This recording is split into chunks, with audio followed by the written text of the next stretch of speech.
All right. So this is Austin. I'm gonna go over game loops and how to make a loop go at a specific speed. So first, in order um,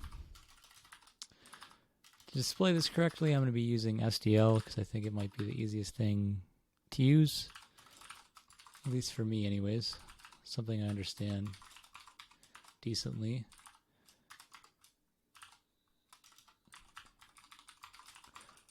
And I'm going to be using int and IO. STD standard everything. Main F. And let's make the makefile.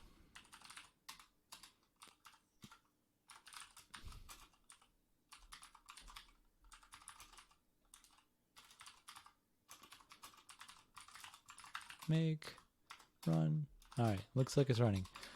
I already included SDL. Let's create our SDL init function and init our video. Boom.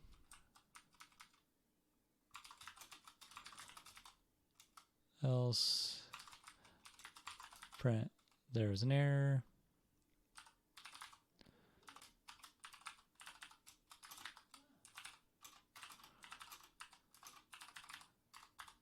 Not the greatest error checking, but whatever. It works. And then let's make our window.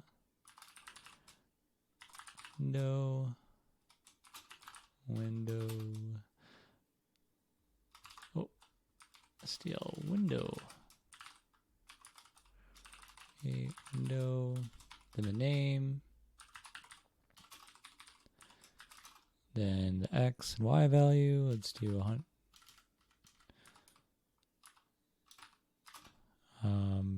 It doesn't really matter all that much.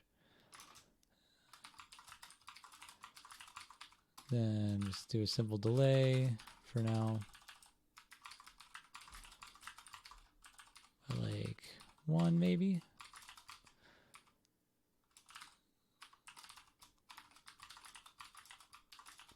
See what happens here. Oh, yeah, I need to update my makefile to make sure it works with SDL. There was an error. Okay, nice. Thank you for letting me know. I think it's supposed to equal the... Yeah, that worked. So if it's not equal to 1, I mean to 0, then it's an error. That makes sense. Okay, let's create a loop. Well, actually, bool quit equals false. Well, you're not, well, not quit.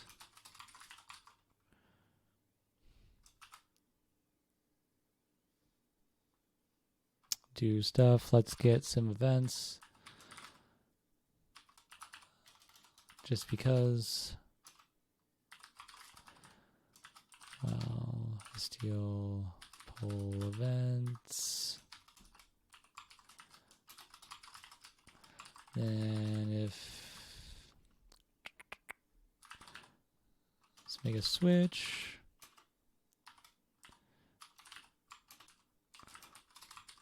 And let's see if it's equal to SDL quits. Quit equals true.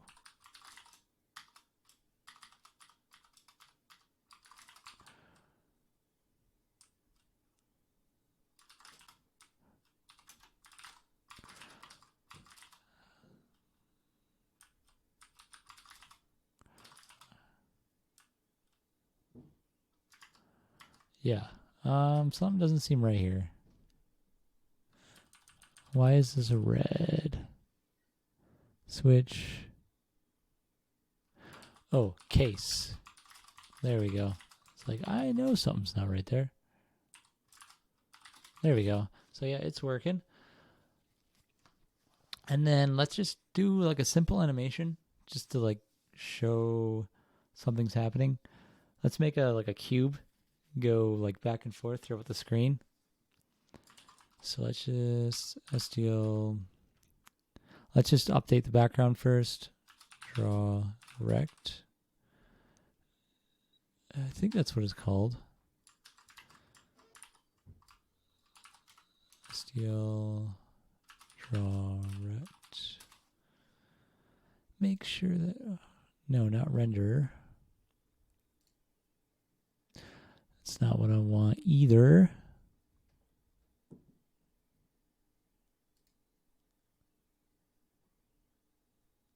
Fill rect.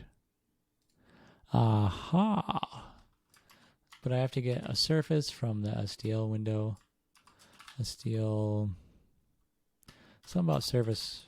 Surface from window. Something like that. There we go. STL. Get surface. Get window surface. From window.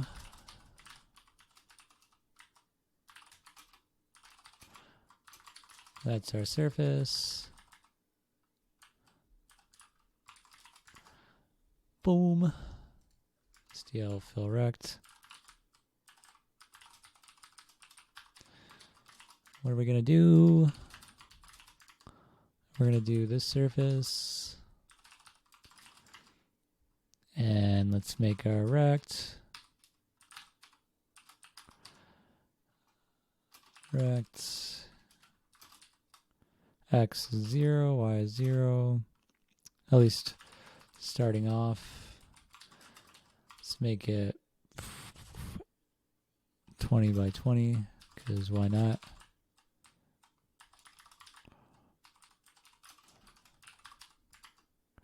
We need a color. Let's make it red. See what happens.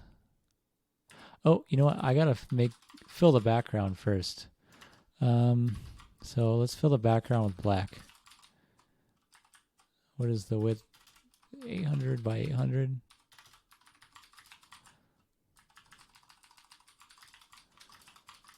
And then I think there's STL update. I think I need to update it. STL update window surface. Yeah, that's what I need. Well, it takes the window.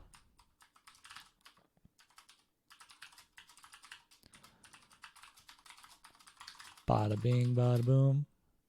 So, yep, it just draws a blank background. Exactly what I wanted. Now we can create our other rect, which is going to be an animation. Rect 1, rect 2.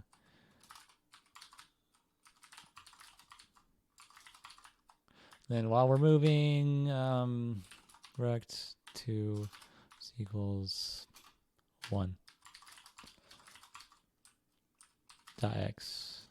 We're just going to slowly move it along the x-axis while rect 2 dot x is less than or equal to win dot. Can I do this? W? Is that a thing I can do? I think I can get the width from the surface. I think I can do that. But I think it's a pointer, so yeah, there we go. But I haven't drawn it yet, so this is just this rect is just our background. Let's do another one. Fill rect, surface, 2. Let's make it red. Please work. Looked like there was an error. Oh, 0x. Let's see if that works. No, it doesn't. Something's still wrong. Maybe it's like that. No, still wrong.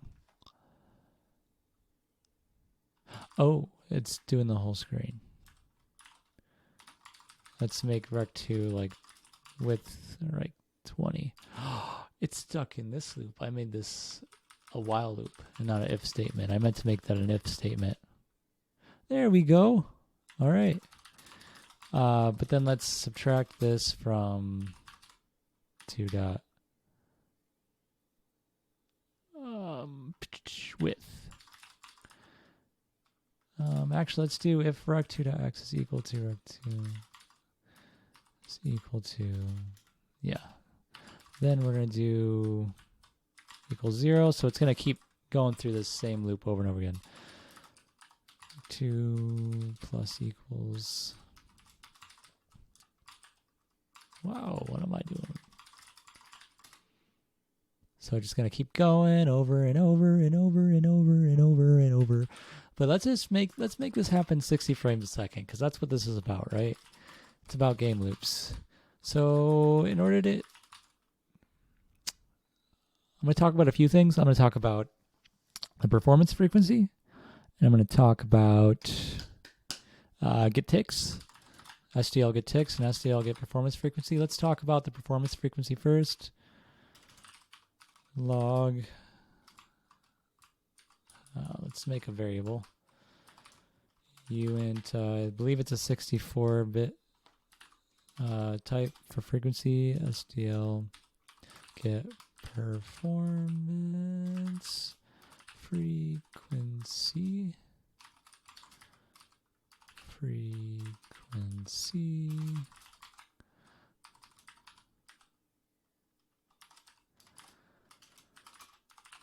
So I'm going to print off that frequency. We can keep this loop going. So it says this very big number for the frequency, right? Oh, I made a new window mistake. This very big number. This is a billionth of a second, which is a nanosecond. So that means, so that's our performance frequency, which means that this, any loop, right, is going to happen at 1 billion times per second. I'm not counting any things in the loop. So if I had a loop with nothing in it, it's going to happen at a billion times a second. Once we start putting stuff into that loop, it will delay that time a little bit. So that's what our performance frequency is. That's any loop, by the way. Now that we talked about the performance frequency, let's talk about get ticks. Still get ticks.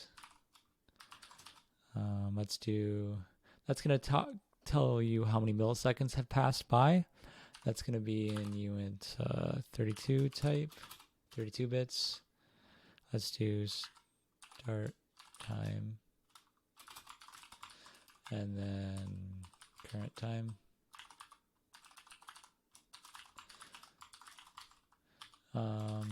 So if we want to get, so I got the time from the milliseconds from the start of the loop and then the end of the loop. Let's put this above here. And we can get how much time has passed in the loop if we just do something simple like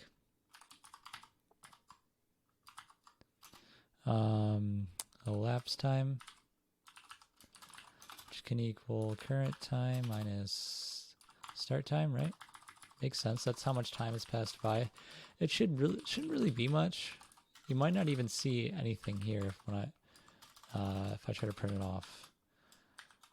So let me print off the elapsed time.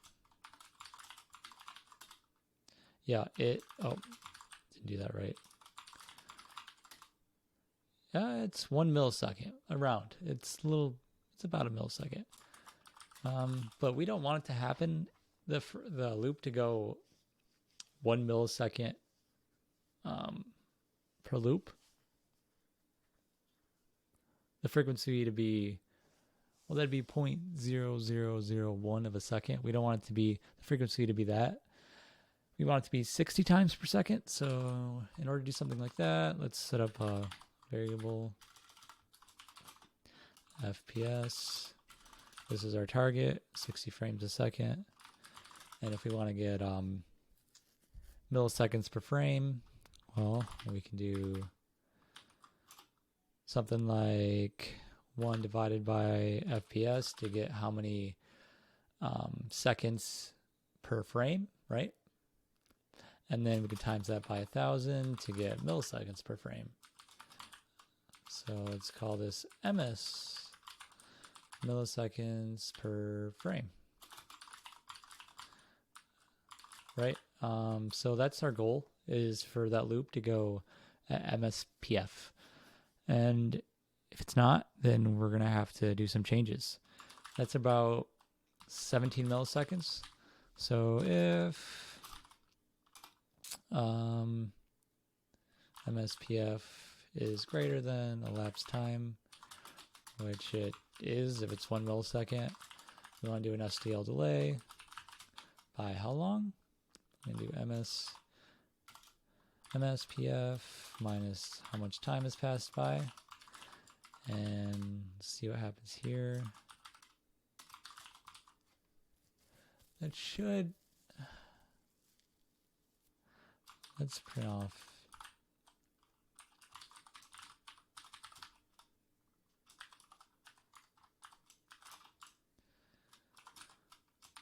Let's print this off real quick, see what's going on. Print everything off.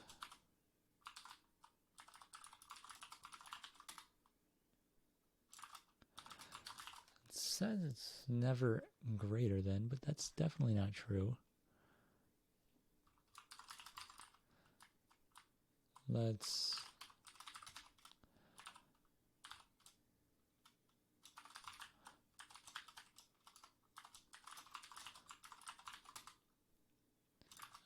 boo.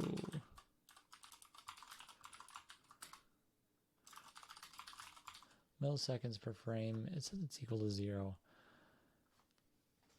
Yeah. I don't think that's right. Well, oh, I see what's happening. If I get speed crunch out here. Yeah, 1 divided by 60, right? Times, that's 16 milliseconds. So why is it being dumb? Maybe I have to put it as a double.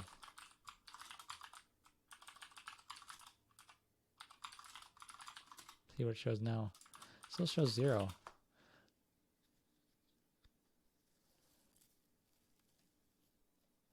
Why am I not getting, yeah, I am not getting, you know what? Oh, I know what's happening. There we go. If I cast this, yeah.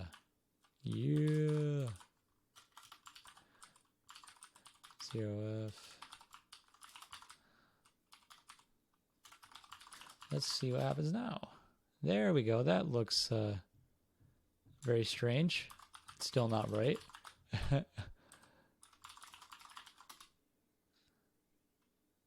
Whoop, whoop, whoop. I see something popping up. Let's change this back to an int.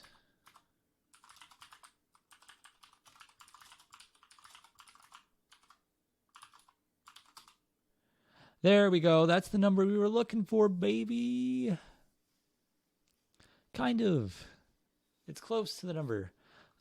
I want it to round up, so let's just add 1 to that. There we go. I'm a little more comfortable with that. Actually, you know what? Let's just include the math library. Just to be on a little more of a safe side here. Let's push that somewhere else. Link in math. And then what is it? Sealing? Or, yeah. Seal.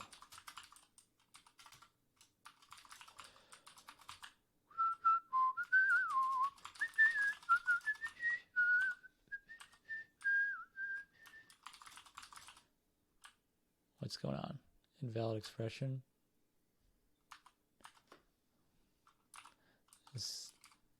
Why?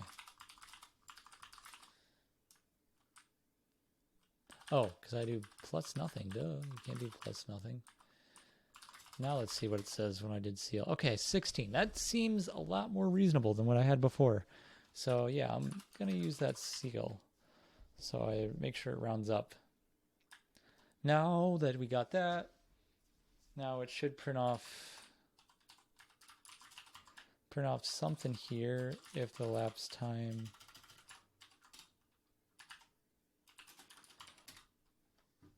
so yep, it's what I need to do is print off something right here if MSPF was greater than elapsed time. So now let's subtract it from elapsed time to get 60 frames per second. There we go, it's 60 frames per second. Now, while this works, obviously you can tell it slowed down quite a bit. There's some reasons that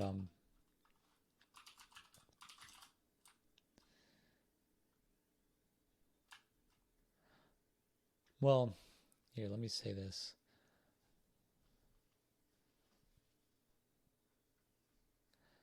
Yeah, while this works, when I talked about the performance frequency before, this is going to run at a different speed on different operating systems. And I kind of want to get into that a little bit. So I believe for Windows, at least what I've encountered on my other Windows devices, and it might be different. It's probably different per system. I had a number like this.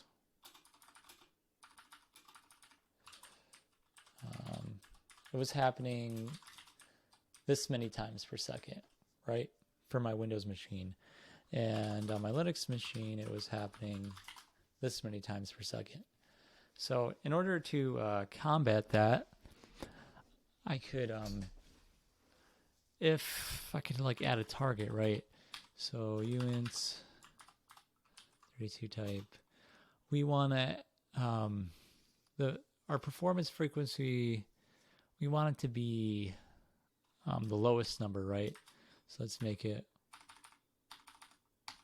that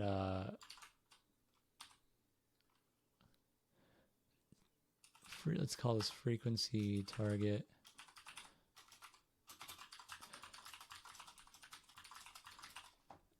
I mean, we want to make the target, you know, our performance frequency, how many times per second this loop is going.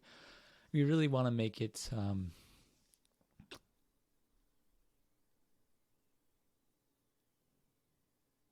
try to happen at the lowest frequency. Like the operating system that goes the slowest, we want to make it go that speed, so it'll be at the same speed for everything else, if that makes any sense. And if it's not, so let's say if frequency is greater than, right, frequency targets, then we're going to have to say, let's make an int called platform offset, initialize it to 0. If this is the case,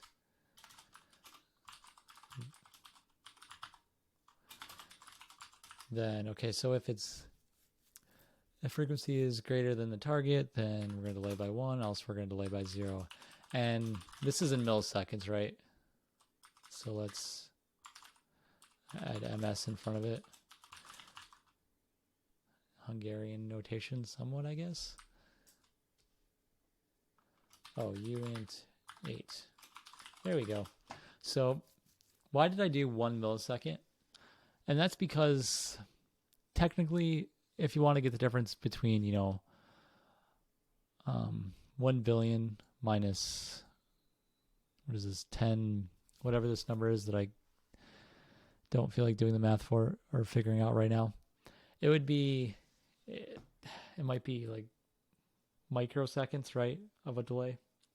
I think it'd be nanoseconds of something in nanoseconds of delay, maybe some small number. And I don't know, it's just such a minute difference that you know, the smallest we can do SDL delay is in the SDL delay only works in milliseconds.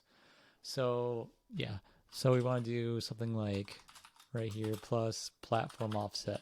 So we know that if our performance frequency, is faster, right, then we're going to delay it by that 1 millisecond to make up, delay it so that it's not as fast in a faster system and slower in a slower system, if that's the case. That has a slower performance frequency. Oh, whoops. So now I'm going to run this, and you're going to notice I think it's going to be slower. It is slower, but you're not really going to notice it too much. But yeah, that's that. I noticed that, increasing it by 1 isn't doing too much, right? And